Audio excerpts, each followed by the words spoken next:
Welcome to episode 2, part 2. Urilka Rousseau and I exchanged some amazing methods that we inherited from our parents, as well as some that we've tweaked along the way.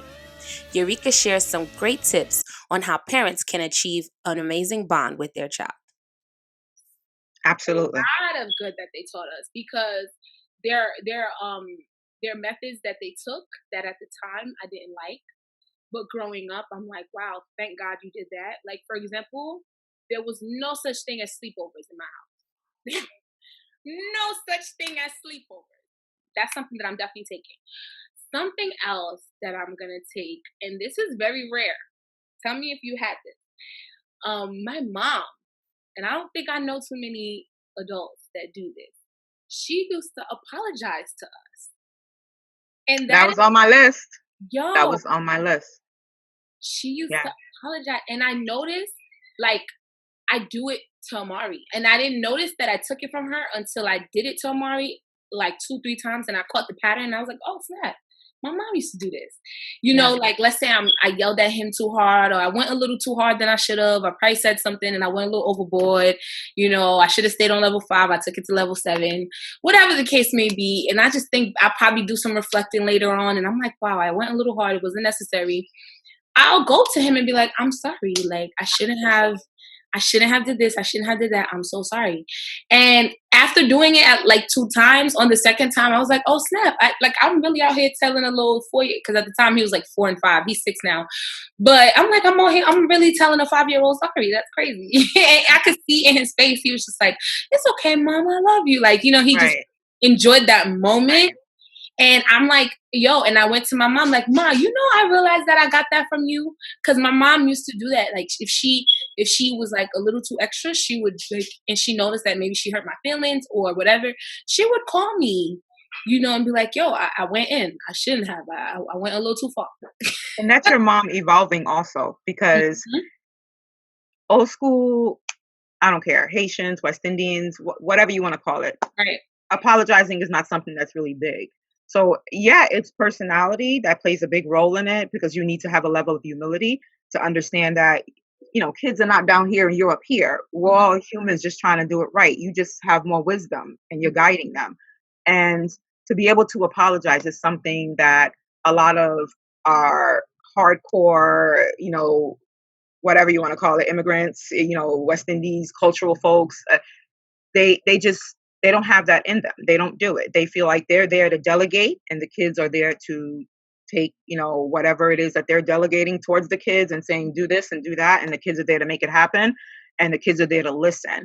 Right. As far as teaching the kids that adults are human too, it's not something that I've seen too often. Maybe people were lucky like you were able to hear it. And not to say that the way that I was raised was horrible. I took so much things away from the way that I was raised. Yeah. But I didn't hear the apologies that often. And I understood that for me, had I heard it back then, maybe as a kid, it wouldn't happen so much later as it would now. As an adult, I would have realized, all right, they make mistakes too, and they feel sorry too, and they feel bad too when they go over line or overboard, or when they feel like they've gone too far with something. And it took me a while as an adult that they expressed it differently as far as their concern, when they felt bad, even when they saw you crying, and, to go back when they would say, I love you, or, I'm only spanking you because I love you, or come give me a hug. That was their way of saying sorry. Right. That was their way of saying, true. like, oh my gosh, like, maybe I took it a little too far. I need to kind of like warm them up by kind of giving them a hug, or telling them don't cry, because now I'm feeling bad that I did this, but didn't know how to say I'm sorry. And that was their way of doing it. But as a kid, I didn't see it as that. And growing up as a parent, I'm starting to see, that's the way they were doing it. So I kind of had to take it a step further with a little bit of wisdom and evolving with the time. I realized that, it's okay to say sorry. That doesn't make you less of a mom. It doesn't make you, less wise. It still makes you very much the leaders in their lives, and, the person who is guiding them in the right way.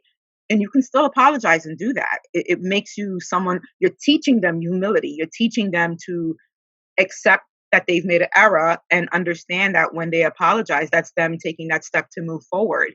And this is also teaching them to utilize that skill in their world. So me doing that, it's also me teaching them, and it's okay with that. And I think that years ago, it's almost like sorry was a little bit of weakness, or it made you a little soft. And I think a lot of parents back then didn't want their kids to see them as Yeah. being soft of some sort, or Right. being gentle. They wanted their kids to see them as being Tough. hardcore and tough and can take it. And so I haven't mastered everything, but I'm working on it, because I still don't like to see my kids, and I still don't like my kids to see me emotional. That's Right. one thing I don't let them see. Like, Aw. mommy got this. Yo, I always put that front up all the time. I cried one time. I was like disciplining Amari, and like I used the communication route, and I was like I didn't even intend to get emotional, but I was in the midst of telling him how disappointed I was. And in the middle of that, I just started crying. And he was just I like, know. Mama, like he started crying too. Aww.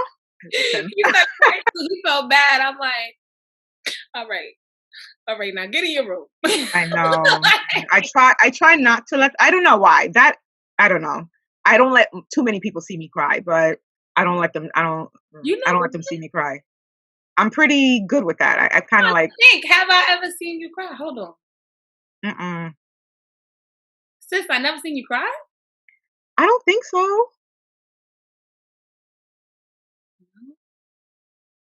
Yes. When? Well, I'm not. I'm like, when? I ain't gonna talk about it. I think it was personal. But see, the fact that you had to think means that That's I'm true. 41 years old. That's It's far and few in between. I'm Okay? like, I'm just saying. Doesn't happen often. if I had never, if I couldn't think of a moment while I was thinking, I'd have made you cry right now, because we have to seal our friendship. You have to cry in front of me. Is that what it is? Yeah. But I do remember a time that you did cry. There you go. There you go. So before we get up out of here, what are some techniques just based off of, okay, so let me clear this up. You definitely already did. You said you're not a professional psychologist, et cetera, et cetera.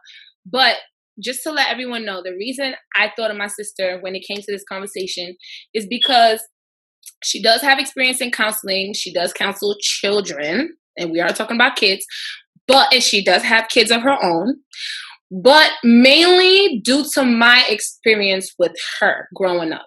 And the reason I've gotten to the point where I was like, oh my gosh, I started calling her my sister, is because literally she was the person that was my go-to. Growing up, that's the person, again, that made me feel like I can communicate. Not to abuse the word, but like I literally was able to express things that I couldn't come to my parents and tell them, things that I was probably scared of, or things that I was just confused about. I was able to get clarity. I was able to be enlightened when I came and spoke to her. So I was like, who better? Who better to go to? Because I just feel like, and since we're on the topic of professionals and psychologists and all that stuff, we're on that topic. There's one thing. It's one thing to study psychology. It's one thing to study it and be good at your job, but it's a whole nother ball game when it is just naturally in you. When you just naturally have a gift of really wanting to understand people, really caring about people, and really just knowing how to empathize, and just having a compassion. That is not something that you can go to school and learn. So again, this is why I felt like, Teak was perfect for this conversation.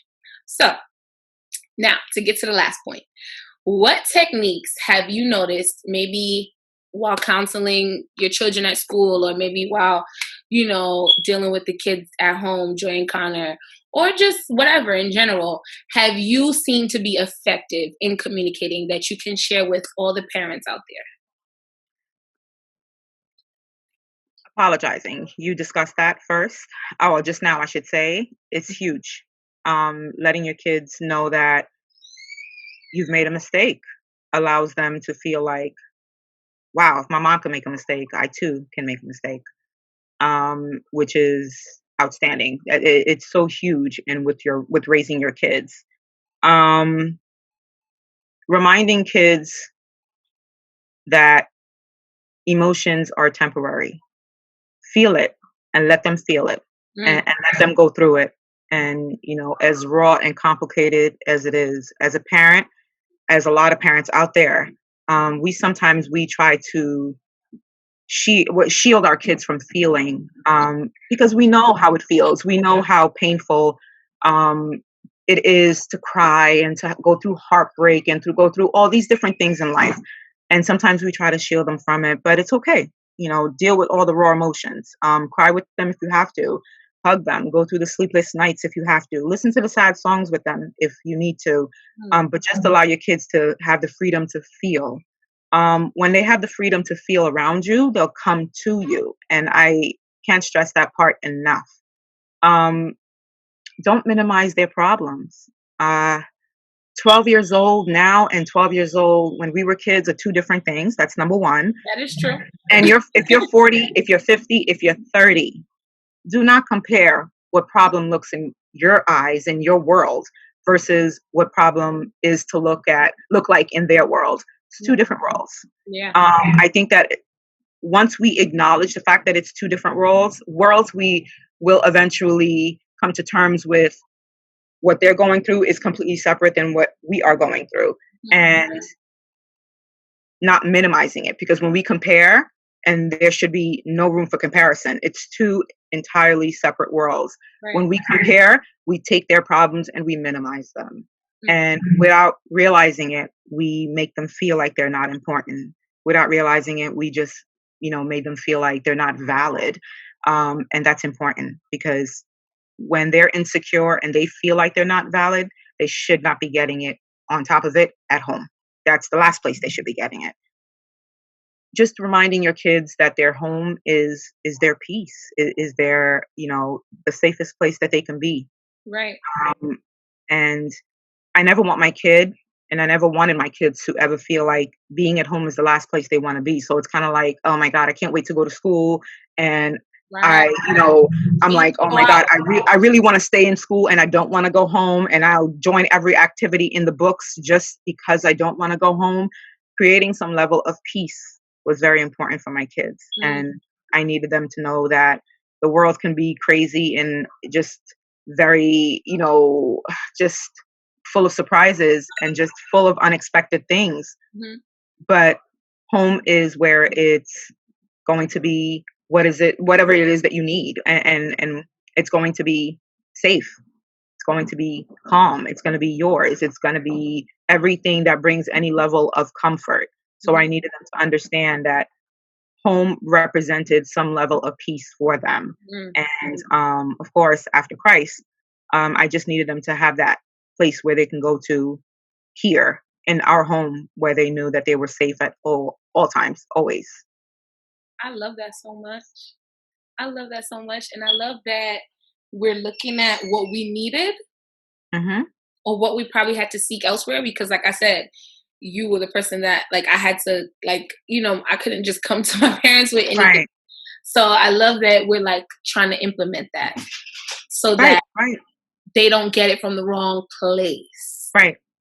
And that's one of the things that, in counseling they taught us. It's just just not minimizing their problems. That's one of the things that counseling definitely taught me is, if it's big for the client, aka your babies, if it's big for them, it's big for you, which means if it's important in their world and if it's taking up a lot of their thoughts and it's taking up a lot of what they're feeling, then you make sure it's important for you. So whatever my kids are looking towards that may be important, or whatever whatever situation that's consuming them, it's important to me, no matter how small other people might think it is, or in my adult world, no matter how small and insignificant it may seem, it is important. It's significant. It's to be talked about and to be listened to, for me to listen to them. And I don't minimize that by any means, because they're going through their hurdles just like I went through mine, and I'm going through mine. So and they need to know that I'm always going to be those ears that are going to listen. See, I love that so much. And before you even had kids, I want you to know you was that person for me. For real. You got me through some tough times. It's crazy because when we were kids, I think that one of the things that and it's something that I always do my best to try to make sure that every child that I come across or work with or I'm around, I always try to make sure that they feel. I think that some of us never felt like we were heard and we were valid or our feelings were valid. And I always that it's very important to me to make sure that kids when they are talking, when they are feeling, when they are explaining, Mm, they know that their situation is valid, is important, is significant. It matters. They matter. yeah, Um, because it's so easy for them to lose that, to forget that they matter. Parents sometimes, in our routine, through no fault of our own, we are so inundated sometimes. We forget to remind our children because they're in such crucial stages and phases, and it goes through the years. And some years are more, significant than others as far as how much they need to hear it. And we forget. We forget to let them know they matter. We forget to let them know that they're important and their world and their fourth grade, fifth grade, first grade world is important and just as valid as our work day and our work week and so on. yeah, So it's something that I really make sure that I drive home a lot with my kids and making sure that they understand that they matter and always knowing that I always tell my kids it's so funny. I'm like, I'm your lawyer. I'm your advocate. I That's love my job. You guys don't need to pay me, but I am here to represent you always in yeah, your school, in your world, anywhere you need me to represent you. And that's usually what I start off when I ask them for the truth. yeah, The truth is very, very important to me. And I tell them, listen, at the end of the day, if I'm to get angry, I'm going to get angry. But guess what? That's all going to go away through right, time, whether it's a few hours, a few days, a few minutes, whatever. I'll get over it. But I can't represent you and truly advocate for you and mm, push for you in every aspect of what it's supposed to be if I don't know you. right, And if I'm going somewhere and someone is surprising me about facts about you, so yeah. I need to know Your things. blind I need side, to know you. And the only way I'm going to know is if you trust me with the information and allow me to feel whatever I need to feel, get past it, yeah, and then represent you. So, and I said that's the same thing with a lawyer. The lawyer needs they need all the facts. They all of need everything, right. every detail that you don't want them to know or you don't want other people to know, and Mhm, then they can fully represent you to the best that your money can buy. But right, they can't do it without you providing all the details that they need to provide an airtight case to support you, defend you, and be there for you. And that's what I tell my kids. That's what I am there for. I am there to represent them, to be there for them, to be their advocate, speak up for them at all costs, but I yeah, need to have the info. So those are one of the two things that I make sure that you know, I make sure it's very clear mhm, with kids, my kids, the kids that I work with, is that I'm here to speak up for you and be your voice because we tend to not let kids have voice right. and to make sure that they know that they matter and they are valid and significant and and important in every sense of the word. And to add a little icing on top of everything you already just said, when you create that safe space for them and you allow them to express, to feel important, and you do everything that you just mentioned. Now, when you're giving them advice or you're giving them a suggestion or you're telling them to do XYZ, your opinion holds weight. What you have to say holds weight in their life more than, let's say, the person who they're scared of, Yeah. um Or because even a friend, Dede. You'll be surprised. They'll compare. And if they didn't trust you, they would have just went straight with what their friends had to say. But mm, when they trust you, they'll that compare trust. what you have to say and Mhm, they'll say, well, my friend said this, and then my mom said this, or my dad said this, and hmm, I mm, think I might go with mom. And yeah, of course, it's not full proof, but at the end of the day, the fact that they will compare the two means that they still are listening to you. And right. I always tell parents, shape your kids, work on your kids, because if you don't, the world will. Yo, it's so personal example of what we just said. There were so many times, right, where somebody would, whether it be an aunt, whether it be my mom, it doesn't even matter, right? They'll say something and it sound good, but because they're just annoying to me, or they just don't really be like I just don't want to hear it coming from them. You Right. would say the same exact thing, and I'm like, okay, yeah, she might be right. It's so funny. just because it was you, and I knew, like, like, I know you are not quick to, like, nail me, or quick to, like, you actually are gonna look at the whole situation, tell me maybe where I messed up, tell me what I did correctly, tell me what I can improve. So because you did that, you allow me to express, you allow me to, and you actually are, allow me to come to you with tough situations, uncomfortable situations, scary situations. So now if I need simple advice, should I wear black? Should I wear blue? Whatever. That's just a silly example. Because it's coming from you, and we have that safe space, like you said, that trust. Like, Teak said, that's what I'm gonna do. And it don't matter if everyone else already said the same thing. Like, it didn't sound right when they said Because trust is so important, and as parents, we got to get comfortable with the uncomfortable. Get Mhm. comfortable with the surprises, uncomfortable conversations. And once you get comfortable with the idea that they may be bringing things to you that might be uncomfortable, you can build that trust. You can Mhm. allow yourself to trust, you know, what you're going to feel, and they're going to trust you, as far as what you're going to hear. And it just becomes a bonding and just airtight situation where, again, it's not a scripted, situation between you and your children. It's not where you can go read it in a book, you do it certain way. It's just creating that level of trust where no matter what it is that you guys share with each other, because it's coming from a trust place or trusting place, it'll work itself out. You guys will create whatever tone works for you based on your personality, based on, excuse me, your child's personality. And you can go and build from there. But that's the building block of any relationship. Trust. Oh my gosh. Trust and respect. I mean, it's a building block for, marriage. It's for friendship, for so much relationships out there. Yeah. Why wouldn't it be for a child and parent, dynamic? It's very important in the same role, in every single dynamic. It's important. And when you're dealing with your child, you need to be able to let them build that trust, vice versa. You need to trust them as well. Yeah. And build that trust. And if you give them that wiggle room, give them a little bit of more just because they've been doing right. And if they're good kids, you let them see that because they're good and because you trust them, you increase the trust and you increase maybe responsibility or freedom, for lack of a better word. I hate that word. Yeah. What does freedom mean? I get what you mean. Yeah. But you need to Like give them that privilege. wiggle room. Privileges. Yeah. There we go. Absolutely. You give them that wiggle room to let them know that they're building it with you, and then it holds weight in their life. And you build from there and you go from there. It's wonderful. So Oh my gosh. See, I love you. love you too.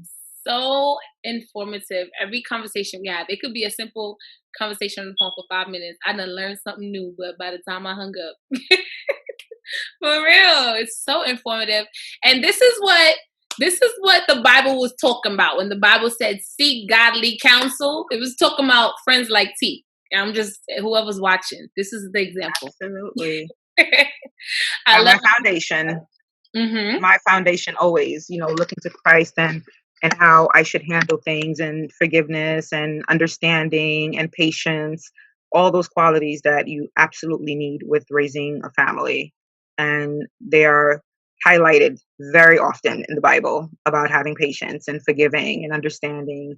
And me, listen, I'm truly a firm believer that if I can sin and be angry, then who am I to say that my child is, who am I to not acknowledge my child's sin? Mm-hmm. And they are humans. They're going through this hurdle of life as well. They are dealing with some of the challenges, and they have to be able to grow, and they have to be able to trust, and they have to be able to build, and they have to be able to have room for error. And we need to be able to support them, and we need to be able to incorporate some level of understanding when they are going through those things. They're not robots. They're not, a picture frame on the wall. They're actual human beings. And as they walk through this little beauty thing we call life, it's tough. It's tough Mm-hmm. for them. And we need to make sure that we don't make them feel insignificant. We don't make them feel small. We don't make them feel like they're not, supposed to make errors. They're not supposed to learn from the errors. Right. And that's all we can do is just be there. Mm-hmm. I love you, sis. Love you too, darling. Thank you, everyone that viewed. I hope you learned a thing or two, and hopefully, it allows you to self reflect and see what improvements or maybe techniques that you might want to implement in parenting your child. So, I pray that everyone has a blessed day. And, sis, I'm going to holla at you. Definitely. Thank you so much for tuning in. If you enjoyed the show, please stay connected with us by subscribing to our YouTube, which is The Uplift with Dej, and following us on Instagram at The Uplift with Dej. Have a blessed day and see you next Sunday at 6 p.m. Invite a friend.